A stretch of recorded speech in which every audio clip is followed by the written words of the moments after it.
This is sort of my review of Dickinson on Apple TV Plus.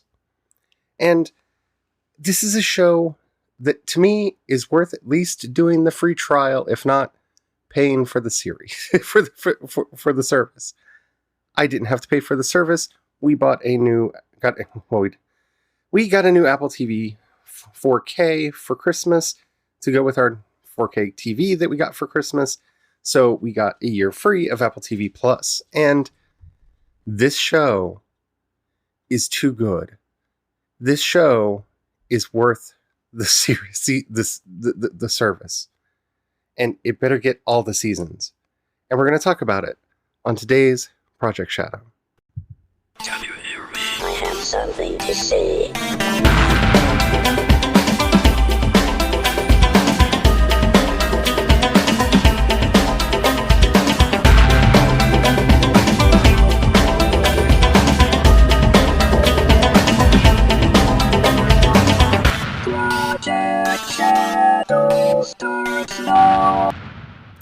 Hello everyone, how are you doing today? My name's Charlie. You might know me better as sci-fi fantasy writer C.E. Dorset, especially if you're reading my latest book, Crucify My Love. And today, we're going to be talking about Dickinson. And it took me a while to decide whether or not to talk about this show just because it's on such a rarefied platform that I don't know how many of you have access to it. But it is so good, and I've watched it so many times, I feel like I'm doing myself and the show a disservice by not talking about it. So we're going to be talking about it today. And today's going to be partially a review and partially a discussion of why this show is so important. But before we get into that, if you haven't already, please take a moment to rate this podcast in whatever app you're listening to me on. It really does help out a lot. It tells the algorithms to share the podcast with more people. The more people that listen, the bigger the community. The bigger the community, the better the chance we have of actually communicating with each other, which is, after all, why I do this podcast in the first place. Oh, and while you're doing all that, if you haven't subscribed already, don't forget to do that. So, when I say that this show is important, what do I mean? Well, it is so important. It's not just because, yeah, I'm a cliche. Emily Dickinson is one of my favorite poets of all time. I love her work. I love her work. I love her work. I love her work. It's not just that. It's not just that they found a way to do a mashup of kind of Pride and Prejudice meets Little Women meets Mean Girls in a way that really shouldn't work, but does. Yeah, didn't know I needed that in my life. Definitely needed that in my life. But the main thing that this show does so well is it is the first magic realism show that I have seen produced in the United States for an American audience, and yes, technically a global audience because, Apple, but an American audience that really gets the genre. And magic realism is a topic that I love. It is a genre that I love. So magic realism is different from fantasy in that, for the most part, racist reasons, and I really hate that about the genre. In fact, most South American works of fantasy are often termed magic realism, whether that term really applies or not, and that's a problem. But as a genre itself, magic realism accepts that the story takes place in our world, in the real world. But there are breaks from reality where the magic not only intrudes, but is seen as normal. It is seen as just part of the world and the mysteries in which we live in. And it is there to add either to the flavor, to the subtext, or to the story itself. It may be the point of the story, or it may be an element in the story. But this isn't fantasy as in we're going to Mordor to destroy the ring, or anything like that. And it's not urban fantasy in that it's set in the real world with elves and wizards and witches and whatnot in it. Magic realism accepts most of the normal conventional rules of our world, but with these breaks in reality that are there to kind of jar us and make us think about things in a different sort of way. And not to give spoilers, I'm going to try to avoid spoilers for this series, but I do want to talk about some of the ways that they get this right. The first is by casting Haley Steinfeld for this series. She is perfect as Emily Dickinson. She's wonderful as Emily Dickinson. I mean, the cast in general is phenomenal, and I love them. And I could spend the entire episode going one by one down the cast list and explaining why they're perfect. But the main thing that you need to know is that they found someone who can pull off the character of Emily Dickinson in a way that works. Because she is a character that is both sympathetic and unsympathetic. She is so possessed of her poetic mind and her own goals and dreams for the future that she could come across as an unsympathetic character. And at some points she does. But you need someone who can just play the depths that this character requires. And Haley Steinfeld is perfect for this role. She fills it wonderfully, as do the other characters. But where this story works and why, if you can find a way to watch it, you need to find a way to watch it, is that it takes the poetic world in which Emily Dickinson wrote and weaves it into her life.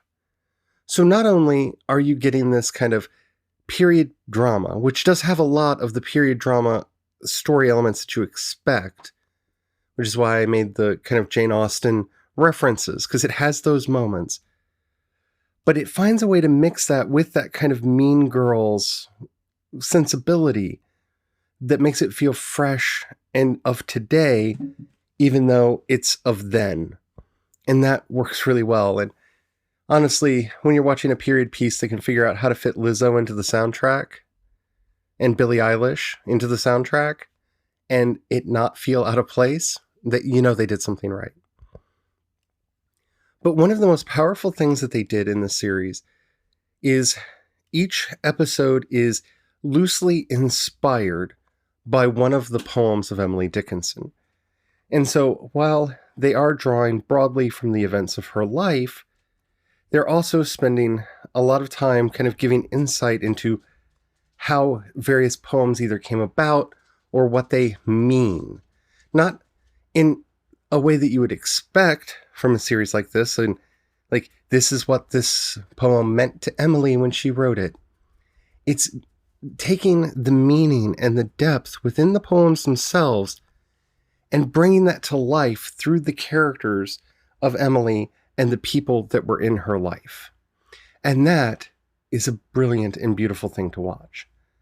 One of the best ways they do this is through the character of Death, who is played by Wiz Khalifa, which I was surprised to see Wiz Khalifa acting. Didn't know that that was a thing that he did. He does. He's amazing. He is wonderful as Death.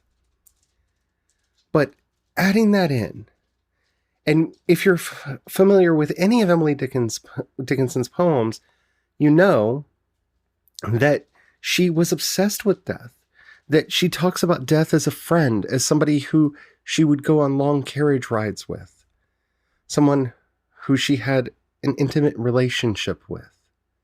And we actually get to see this play out as the magical realism elements, as one of the magical realism elements of the show, where periodically she will go off and get in the carriage with Death, and she will have conversations with Death, and they're beautiful and they're poignant and they're moving and they're really affecting, and they show either, depending on how you want to see it, this supernatural connection she has with the other side, where she can see that the Civil War is coming. She can see the great challenges that are coming into her life and into the world around her. Or as a manifestation of her own thought process as she's working through these things.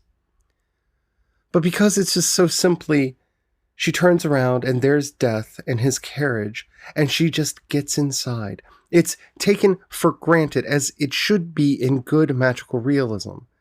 Though it is pointed out in one of the few breaks from the genre that the show has, where periodically you do see things from another character's point of view, in the way that you do with Pan's Labyrinth, where no one else sees the fawn. No one else sees what she has seen. And I'm fine with that. You can take that as signs of her mental illness or what have you, however you want to read it. But the show very clearly puts itself in this state of magical realism so that you just take Death as a character because he has a plot arc. He has a story of his own going alongside the story of his relationship with Emily. And it works. And it's beautiful. And that is the one thing that is so odd about this show, is it is lighthearted, it is funny, it is serious, it is heartbreaking. And because of all that, it hits that mark of near perfection. Okay, I know that last line probably threw some people for a loop, because I don't like using that P word, perfection, because I think it's overly used, and I don't like using it. And I think that it's very hard to get to that point, but at least with season 1, and this is the glory that we've had over the last year between Dickinson and The Watchmen. I mean, we're getting close to perfection, really good uses of TV to tell stories that I have never seen before. And that's what feels so remarkably fresh and vibrant about Dickinson.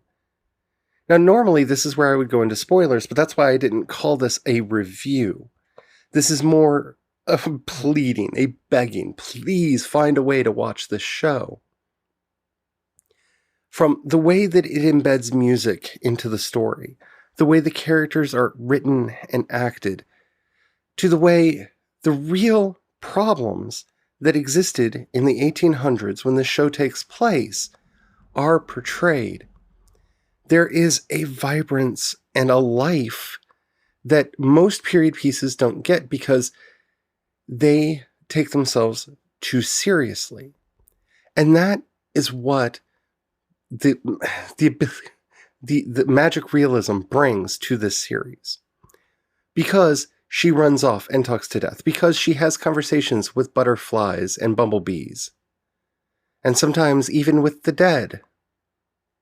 And because we have these breaks in reality, we are given license not to take the show too self-seriously, even when it needs to be, when it addresses the plight of women and the plight of slaves at the time, and politics of the time, and how they really reflect some of the politics that we have now, with her father being a Whig candidate for the House of Representatives in D.C. These storylines touch so closely to what we're dealing with now and what we dealt with then, but without getting bogged down in the heaviness that often comes with these topics. And I'm not saying that that heaviness is unwarranted or unnecessary. Sometimes you have to show the bleak horrors before people will understand what's going on. But one of the things that I found absolutely fascinating, and this isn't a spoiler, I'm not going to tell you how it ends, but one of the episodes has a plot running through it of one of their employees, who is a freeman, who is hiding because there are slave hunters in town looking for an escaped slave. And he knows just because he's black, they could pick him up and take him back because they're not particular about who they pick up. They're not particular about who they capture. And this story, like several of the stories in the series, is taken absolutely seriously. But it is interspersed and interwoven with other topics. This particular series of episodes, we have the meeting of their literary society where they're all coming together to discuss Othello and the themes of Othello and what this means. and Emily not understanding the culture and the world that she lives in, and why she should not have this Freeman read the part of Othello, and why she needs to have him read the part of Othello. And as we see her struggling with trying to understand exactly her relationship to all of these topics of slavery and racism and the impending Civil War, we, as viewers, get to go along with her on this ride and experience that for ourselves and start asking the questions for ourselves. Because that's what good fiction should do. It should make you think, not provide you with easy answers.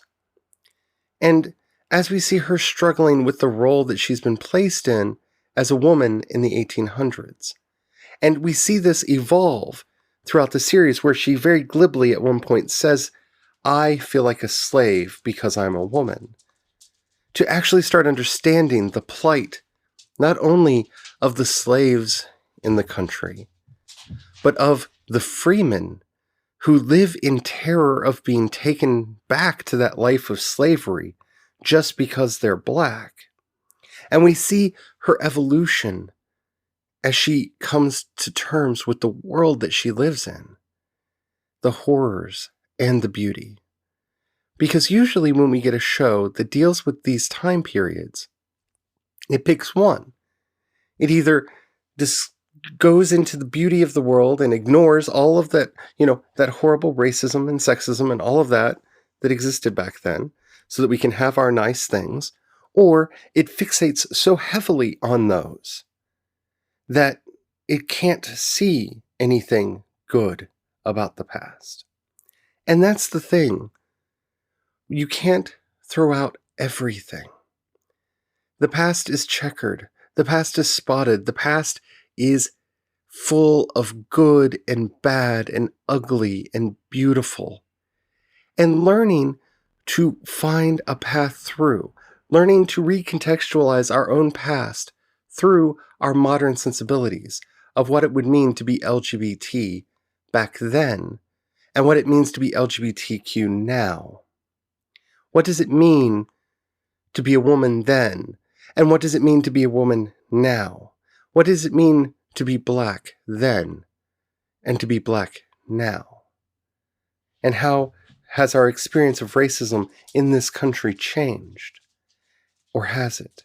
What are the lines? What are the changes? What makes us who we are?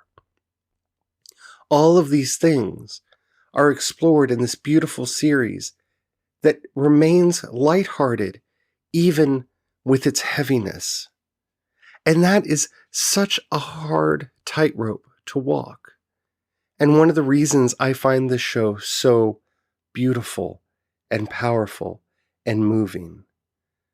The actors are able to move between the serious, heavier topics and the more lighthearted moments in a way that doesn't feel jarring but feels natural, because life has its dark moments and it has its light moments. And good fiction, when it imitates life, should have both as well. And this show finds that way to thread that needle so that we have the light and the dark. We have the harsh world that we live in and the dream world that we want to. This is a world where Emily can talk to death and befriend death and have a relationship with death. But at the same time, it is a world where death claims people without rhyme or reason or care. And it can ask all the questions that it needs to ask, but it doesn't feel the pressure to give you a long-winded answer, because we have to find the answer. We see the injustice. We see how these characters deal with these injustices. And it makes us ask, well, who would I be? Would I be George? Would I be Emily? Who would I be in this situation? How would I navigate these waters? And as we ask the questions, we become better as people. We become deeper as people because we dared to ask. And that's what a lot of shows are afraid to have us do, be introspective at all. This show is a series about introspection while somehow staying connected to the outside world. And that's why, if you haven't seen it, if you can find a way to watch it, you really should. It is so good. And I'm going to talk about it a little bit more on another episode coming up because, I have so much to say. And that one will probably have spoilers in it. So I hope you enjoyed this episode. If you did and you haven't already, please take a moment to rate it in whatever app you're listening to me on. And if you haven't subscribed yet, why not hit that subscribe button and get all the episodes as they come out. You only have to listen to the ones that you're interested in. But I do a lot of topics, and I would love to have you come along for the ride. If you have any questions, comments, or topics you'd like to hear discussed on the show, in the show notes you'll find a link to the voice message system. Click that link and keep it short, keep it clean, so I can use it on the show. I would love to hear from you. If you'd rather hit me up on Twitter or Instagram, I am C. Dorset on both. You can find links to everything that I do over at projectshadow.com. If you've got $1 you can pass my way, it really does help out a lot. In the show notes, you'll find a link to both my Patreon and the listener support. As little as $1 a month really does go a long way in helping me, keep the lights on and pay my bills, because I rely on you all so much, and you've always been there for me, and I want to say thank you for all your support over the years, and thank you to everybody who already does that. If you don't have any money right now, or you don't feel like giving, that's perfectly alright, but if you know somebody you think would like either this podcast or any of the work that I do, please share it with them. That helps out immensely as well. I feel weird talking about something that's on Apple TV Plus just because, it does have kind of a restricted audience, but it was such a good show. I had to. If you want me to talk about more series over there, let me know. If they're really, really good, I'll probably talk about them anyway. Until next time, don't forget, have the fun. Bye.